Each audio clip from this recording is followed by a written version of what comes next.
So अहिले चाहिँ हामी पोकर टेस्ट 4 डिजिट्सको लागि हेर्न गइरहेको छौँ। सो यसमा चाहिँ 4 डिजिटको 1000 वटा ऱ्यान्डम नम्बर्सहरू जेनेरेट भएको छ हो। सो अब हामी यसमा हेर्नु पर्दाखेरि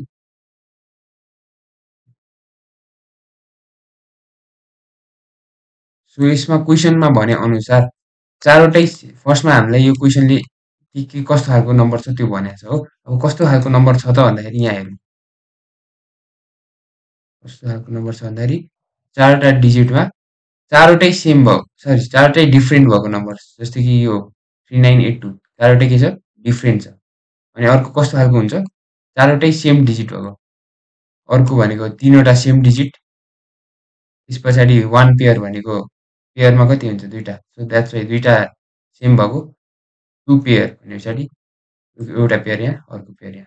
सो 4 डिजिट नम्बरबाट यति 5वटा टाइप्सको कम्बिनेसनमा नम्बर्सहरू बन्न सक्ने रहेछ हो। अब यसको प्रोबेबिलिटी चेक गर्नुपर्छ फर्स्टमा।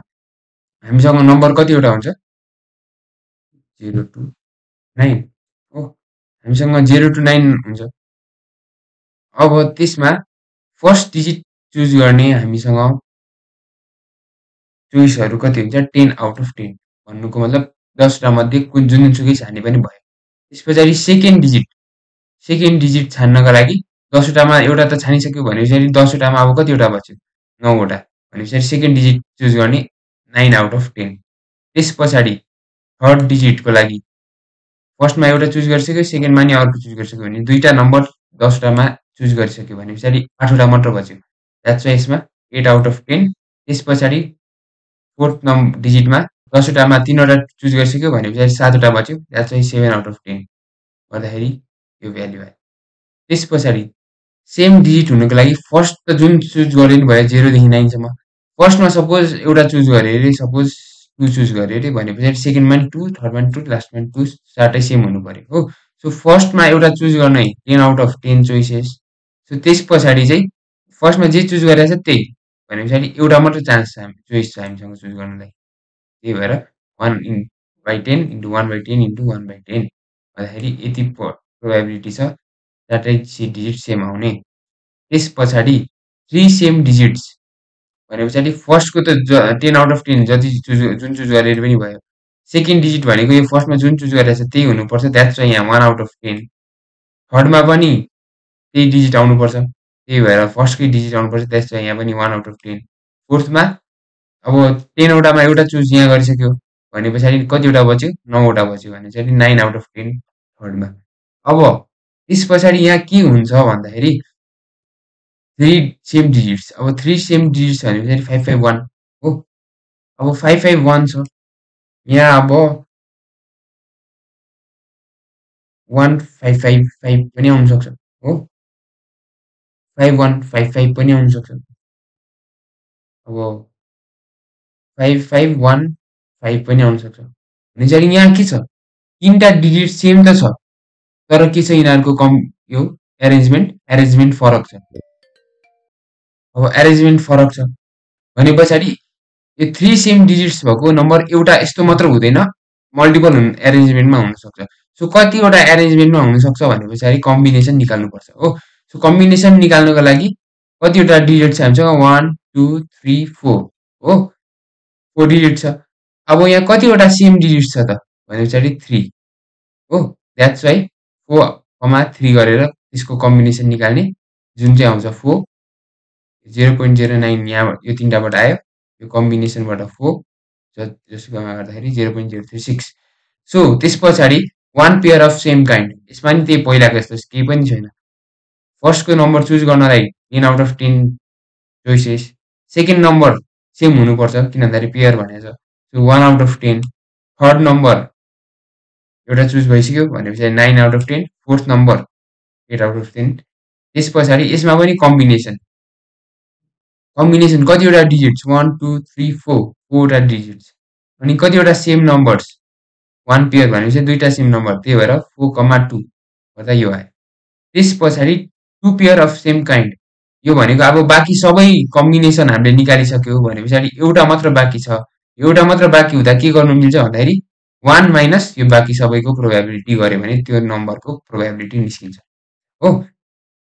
So 1 minus probability of 4 different digits, probability of 4 same digits, probability of 3 same digits, यसमा लेख्न बिर्सेछ, माइनस त्यो 1 minus probability of 4 different 4 same 3 same र 1 पेयर गर्दाखेरि प्रोबेबिलिटी अफ यो लास्टको निस्किन्छ। त्यस पछाडि चाहिँ हाम्रो यो कोगर टेस्टको फर्स्ट स्टेप सुरु हुन्छ, जसमा चाहिँ हामीले हाइपोथेसिस एजम्सन गर्नुपर्छ। हाइपोथेसिस एजम्सनमा एच जेरोमा के भन्छौँ, नम्बर्स आर इन्डिपेन्डेन्ट छ एकअर्कासँग भन्छौँ।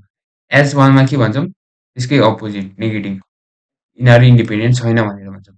अब लेभल 2 स्टेप 2 मा लेभल अफ सिग्निफिकेन्ट 0.05 जुन चाहिँ क्वेसनमै गिभन छ, by using 0.05 of level of significance भनेर क्वेसनमै दिएको छ यो। त्यस पछाडि ट्याबुलेटेड भ्यालु, यो सिग्निफिकेन्स लेभल हेरेर ट्याबुलेटेड भ्यालु 9.49 लेख्ने हो, तर यो पनि हामीलाई क्वेसनले नै दिएको छ हो। त्यस पछाडि टेस्टिङको काम आउँछ। टेस्टिङमा चाहिँ अब हामीले के गर्नुपर्छ भन्दाखेरि अब्जर्भ भ्याल्यु र एक्सपेक्टेड भ्याल्यु लेख्ने, अनि यो फर्मुला लगाएर यहाँ लास्टमा समेसन निकाल्नुपर्छ, सम निकाल्नुपर्छ, जुन चाहिँ हाम्रो क्यालकुलेटेड भ्याल्यु हुन्छ। सो त्यसको लागि अब्जर्भ भ्याल्यु लेख्ने 4 डिफ्रेन्ट डिजिट्स। सो क्वेसनमा हामीलाई 4 डिफ्रेन्ट डिजिट्स भनेको छ, कति 560 ह्याभ 4 डिफ्रेन्ट डिजिट्स। सो हाम्रो यहाँ कति हुने रहेछ 560 हो। एकचोटि यसलाई म यहाँ माथि लगिदिन्छु लेख्न सजिलो होस् भनेर। ओके, सो 564 डिफ्रेन्ट डिजिट्स भने पछाडि 4 सेम डिजिट्स, अब लाइन बाई लाइन जाउँ। 394 कन्टेन्ट्स एक्ज्याक्टली 1 पेयर भने पछाडि 1 पेयरमा कति रहेछ 394। अलराइट, 32 कन्टेन्ट्स एक्ज्याक्टली 2 पेयर, 2 पेयरमा कति 32, 2 पेयरमा 32। 13 कन्टेन्ट्स 3 डिजिट्स अफ काइन्ड भनेपछि 3 डिजिट्समा कति रहेछ 13। त्यस पछाडि and 1 contents 4 digits of kind भने पछाडि 4 डिजिट्स सेम भएको कति रहेछ एउटा। सो हाम्रो यो भयो अब्जर्भ भ्याल्यु। हाम्रो एक्सपेक्टेड भ्याल्यु त के हो, यो प्रोबेबिलिटीमा निकालेको छ। सो यसमा के गर्ने भन्दाखेरि 4 डिफ्रेन्ट डिजिट्सको लागि कति छ 0.504 के 0.504। यसमा अब हेर है 0.504 यो के हो प्रोबेबिलिटी आउट अफ कति नम्बर्स भन्दाखेरि out of thousands number, 1000 numbers भने पछाडि यो इन्टु के गर्ने 1000 गरिदिने, which is equals to 504। Same अब तलबको लागि पनि यसमा कति छ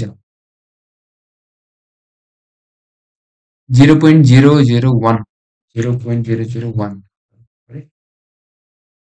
0.001 इन्टु 1000 गर्दाखेरि हुन्छ 1। त्यस पछाडि यहाँ पनि के हुन्छ 0.027 which gives us 27 हो। यो भ्याल्युहरू भनेको आउट अफ 1000 डिजिट्स हो। द्याट्स वाइ यो प्लस यो प्लस यो प्लस यो प्लस यो गर्दाखेरि लास्टमा समेसन कति आउनुपर्छ, यहाँ आउनुपर्छ 1000,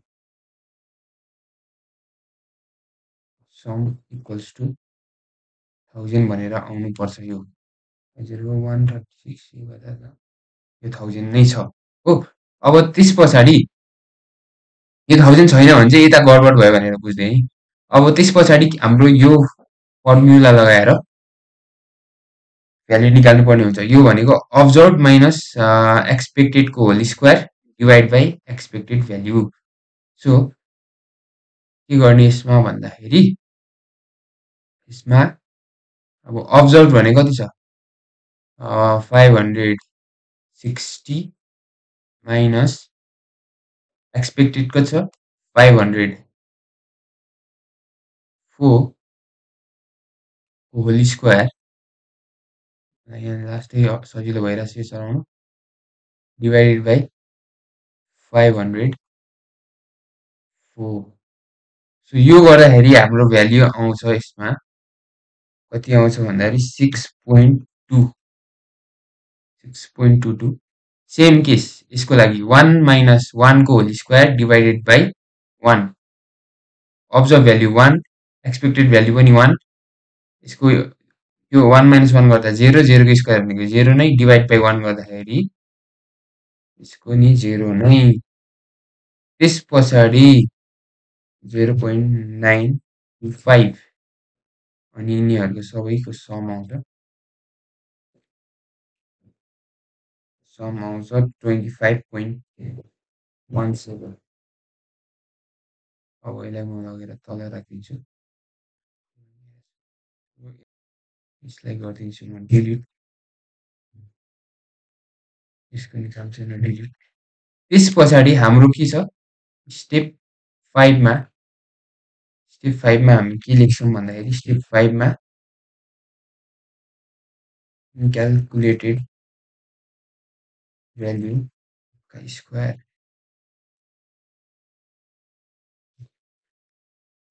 यसको यो अघिको टिभी थियो क्याल्कुलेटेड भ्याल्यु यो हाम्रो क्याल्कुलेटेड भ्याल्यु which is 25.17 अनि अब हाम्रो फाइनल स्टेप कन्क्लुजन स्टेप यो 6 हो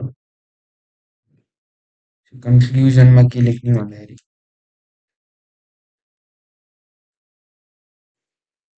के छ यहाँ